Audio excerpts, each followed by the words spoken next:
Ramdam na ang diwa ng Kapaskuhan sa mga tourist destinations sa lalawigan ng Isabela, katulad na lamang ng Las Regnant Leisure Hub sa bayan ng San Manuel. Nito lamang ika-30 ng Nobyembre ginanap ang kanilang Grand Pailaw 2025 kung saan itinatampok ang makukulay at iba't ibang Christmas decorations. Bida rito ang malawak na Christmas house kung saan makikita sa loob ang Christmas dining table, fireplace, mechanized Santa Claus, Christmas trees at iba pang Christmas decorations. Sa panayam ng IFM News Team kay Lucy Sermonia, ang may-ari ng Las Regnant Leisure Hub, sinabi nito na ilang buwan ang ginawa nilang paghahanda para rito. Aniya taon-taon na iba't iba ang tema ng Christmas decorations sa kanilang lugar at ngayong taon nga ang tema nito ay Christmas Winter Wonderland.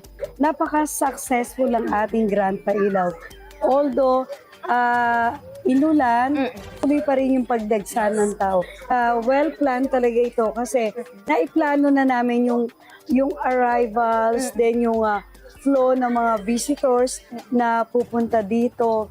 Since na talagang every year, hinihintay talaga nila itong ating Grand Pailaw. This year, it's Christmas Winter Wonderland. Because Christmas is giving. Yes. Christmas, it's all about love.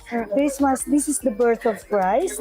So, in return, gusto natin i-glorify ang ating Panginoon Diyos. So, kaya natin ginagawa po ito every year, traditionally. Sa lahat po ng nakikinig dito sa IFM, malugod po namin kayong inaanyayahan.